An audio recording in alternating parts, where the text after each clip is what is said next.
Hello, everyone. Randy here. It's a cold one out in the shop here today. I mean, cold one out here. I just got the heat going behind me here. We're going to be working on replacing the water pump here on my cousin's 2000 Ford Ranger. Again, this has the 3-liter motor in it. Last Saturday here, we kind of tore down to the water pump. I didn't have the water pump yet. Although, interestingly enough, everyone, after I finished recording there Saturday, I went and checked my phone, and hey, your water pump is out for delivery. I'm like, what? It's out for delivery. And it was like estimated delivery between like 5 and 6 o'clock. I'm like, I thought about coming back out here, everyone. It got delivered, I don't know, it was like maybe 5:45 or so, somewhere in there. I thought about coming back out here and putting it on. Nah, we'll wait till Monday. So Monday's here. We got the new water pump. There it is in the box. New gasket to go with it. So yes, we'll get the current water pump off there. One thing we did do after I read that message, I was like, well, we'll go ahead and pull this apparatus off here. There's 4 bolts that hold it on. First one isn't too hard to get to. That one right there. And then there's one, I don't know if you can get a view of it. You're not really going to be able to see it. There's one in there by the belt tensioner. A real pain in the you-know-where to get to. And then there's also another one on the other side of the belt tensioner. Also, a real pain in the you-know-where to get to. Had to use wobble sockets on those, or I don't know, whatever you call them. I call them wobble sockets. And then there is one bolt on this side. That one's easy enough to get to. Nothing to that one. But also, one little trick here, too, for getting the fan off. Because obviously, well, this wasn't sitting on it. This spins freely. You can't really hold on to this in any way. There is a slight hole right here. You can see that. Stick a screwdriver in there. You can wedge that in with one of the bolt heads that are protruding there. And you can get that fan off that. Remember, the fan is reverse threaded or left-hand thread. So it turns off the opposite of what you would normally be used to. So anyway, on that one, we're going to get this pump off here. Shouldn't take too much. I don't know, looks like there's maybe like 10 or so bolts on it. There's a bunch of bolts on it. And I don't know if I got to take this off yet. I think we can work around that. We'll try to anyway. And see what we can do here.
When all the bolts are hopefully out, the only one I didn't take out is this one here, but looking down there, I don't see a bolt in there. So, and by the way, a good way to tell if you got all the bolts or not, just look at your new one, and okay, you got that one, that one, that one. You know, there's, I don't know how many bolts are on this thing, but it's a bit ridiculous.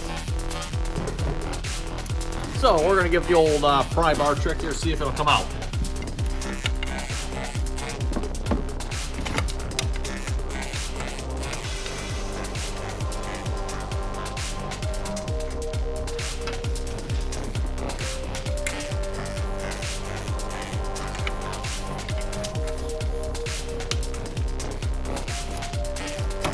There we go.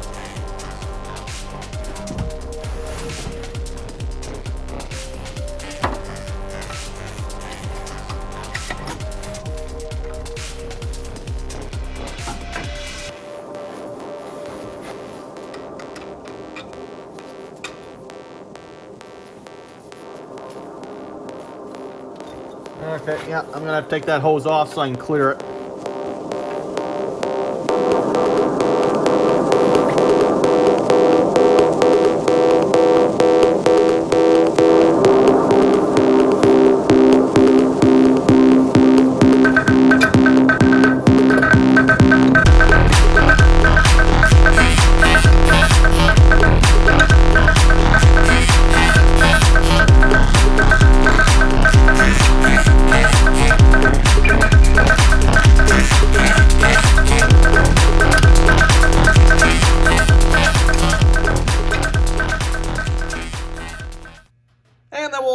snap the pulley off there real quick here a minute. Shouldn't take too much.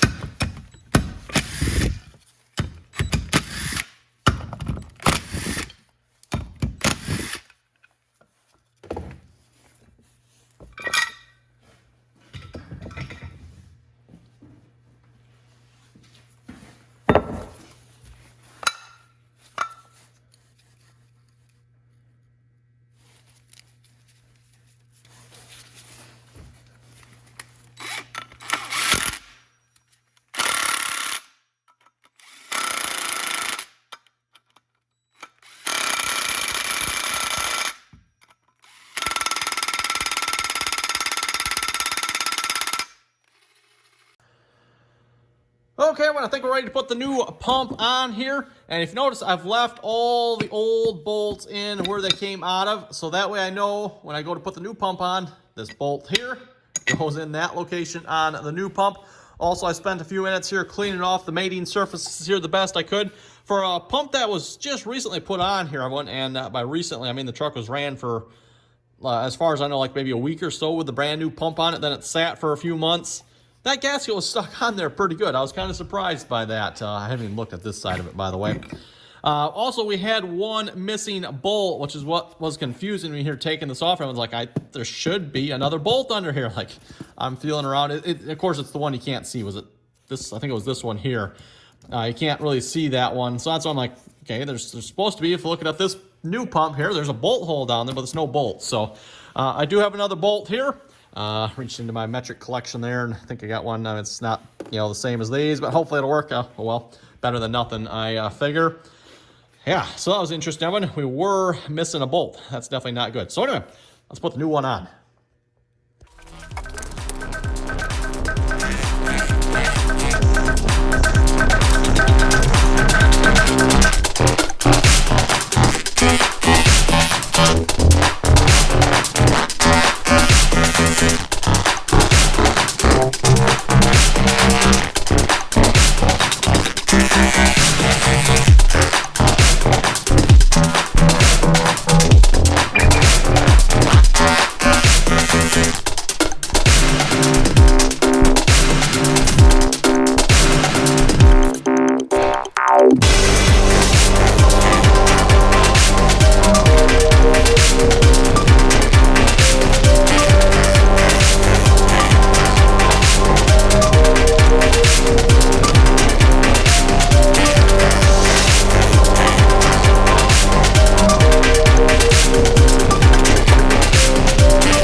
everyone, it's the next day. The truck is back together. The water pump is on. The coolant system is flushed. And, well, yeah. Anyway, you folks unfortunately missed a whole bunch of work here. Well, not a whole bunch, really. Just some odds and ends, right? Yeah, for some reason, everyone, my phone stopped recording, and it took me a while to figure out what was going on. I recorded what I thought was a couple of clips. Recorded a couple of clips, and all of which were like 1 second long. It wasn't recording for some reason. Come to find out, my phone's storage was full. It wasn't giving me that error message. It would start recording, everyone. So I thought it was working, and I'd start doing whatever we were doing, and it come back. Why is it not recording? So finally figured out when the storage of my phone is full. Apparently, with Apple here now on iPhones, when you delete stuff out, it goes to like a trash can now. So it's like, oh crap. So the trash can essentially for the photos, the videos was full.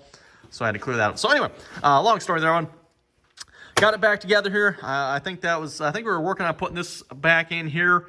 That's where it stopped recording at, I think. Got all that stuff back in, alternator back in, serpentine belt back on, water pump back in. We filled it up with straight water, at least as far, because it wasn't, obviously, there's still coolant in the block yet, but filled it back up with water. We took it up to the house, opened up the drain cock on the bottom, stuck the hose in there, and just let it drain out the bottom while we pretty much ran straight water into it there. We did that for, I don't know, maybe 10 minutes or so, and just to get all the flush out. Then we drained that out the best we could, put straight coolant back in, none in the 50-50, because again, keep in mind when we were running water in it, so figured there was probably water still in the block yet. So we pretty much just put straight coolant in. And here we are the next day here. Looks like everything's looking pretty good. I don't see anything leaking here yet. We'll probably fire it up here and see how it does here in a little bit. The plan is, I think we're done at this point, everyone. We're pretty much done with the truck, hopefully, anyway. Hopefully nothing else breaks, so we're already getting it out of here before anything else breaks, right? So I think we're looking pretty good, everyone. Looking pretty good. So on that note, everyone, yeah, sorry about the missing video there, everyone. Well, not much I can do about it. I thought I was recording the end of us putting it back together. I thought I was recording us flushing the system out, but yeah, I guess you didn't miss nothing too exciting. Not too complicated there, right? So, okay, on that note, everyone, thanks for watching. Comments or questions, be sure to leave them down below. And till next time.